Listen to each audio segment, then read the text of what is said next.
Good morning.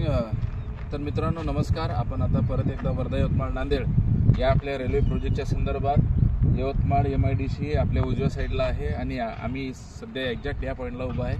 मागे मित्रांनो 3 वेळा मी शूटिंग दाखवली, परंतु या यवतमाळ लोहारा MIDCच्या जो मागचा रोड आहे तिथूनच मित्रांनो आपण कारमधूनच ती शूटिंग घेण्याचा प्रयत्न केला, परंतु आज आपण ऑन द स्पॉट या कामावरती आलेलो आहे आणि आपल्याला असं लक्षात येतं की जे आता म्हणजे ब्रिजचे जे काम आहे मित्रांनो, तर ते ब्रिजचे कामं इथून आपल्याला पूर्ण झालेले दिसतात आणि जे इथून असणारं जे रेल्वे स्टेशन आहे, आपण दिग्रजचं रेल्वे स्टेशन याचे अपडेट तर आपल्याला नेहमीच देत असतो।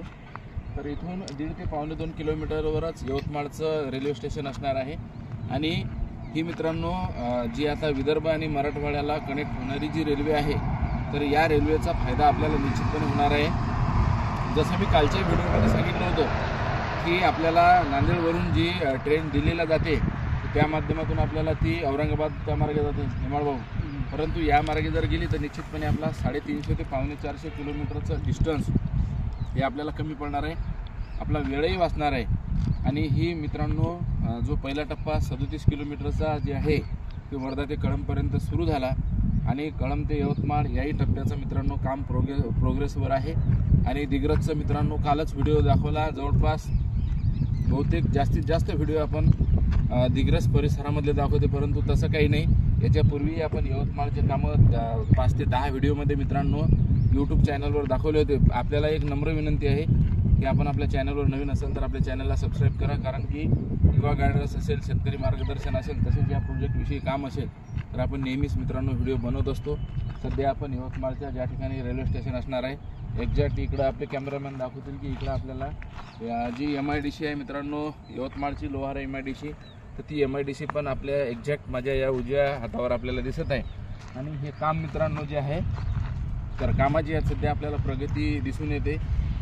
जे आपण नॅशनल हायवे म्हणतो मित्रांनो, त्यापेक्षा याला जास्तीत जास्त वेळ हा लागत असतो, कारण की रेल्वेचं जे काम असतं तर ते इतर हायवेपेक्षा हे आपल्याला वेगळं असलेलं दिसतं आणि हायवेपेक्षा कामाचं क्वालिटी जे आहे आणि त्याला लागणारा वेळ आहे मित्रांनो ते बऱ्याच ठिकाणी आपण पाहिलं की पुसद ते दिग्रस हा जो याचा 3rd फेज आहे, म्हणजे कळंबपर्यंत 1st फेज आणि कळंब ते यवतमाळ 2nd फेज आणि इथून ते दिग्रस याचा 3rd फेज असणार आहे आणि दिग्रस ते पुसद याचा 4th फेज आहे। तर यामध्ये मित्रांनो आपल्याला 2 टनल आहेत आणि 1.5 किलोमीटरच्या त्या टनल आहेत, म्हणजे भुयारी मार्ग ज्याला आपण म्हणतो, म्हणून या कामाला मित्रांनो निश्चितपणे वेळ लागेल। परंतु जे आहे तर कामाची प्रोग्रेस जर मित्रांनो आपण पाहिली तर कालच आपण दिग्रसला पाहिलं की तिथलंही कामाची प्रोग्रेस जे आहे आणि जे रेल्वेचे कर्मचाऱ्याचे क्वार्टर आहे मित्रांनो ते देखील आज तिथं त्या ठिकाणी बांधल्या गेलेले आहेत। आणि मग या येणाऱ्या काळातच मित्रांनो आपल्याला लगेच काही दिवसातच रेल्वेमध्ये बसायला मिळणार आहे। जी आपली शकुंतला होती मित्रांनो ती इथूनच 1-1.25 किलोमीटर अंतरावरतून गेली होती।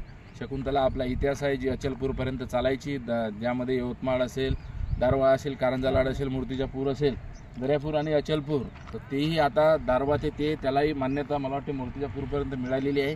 ती रेल्वे चालू व्हावी, विदर्भामधली ही रेल्वे मित्रांनो निश्चित चालू होणार आहे। याबद्दल आपण जे आहे तर आशावादी राहूया आणि ही रेल्वे लवकरात लवकर सर्वसामान्यांच्या भेटीस यावी हीच आपली सर्वसामान्यांची अपेक्षा आहे।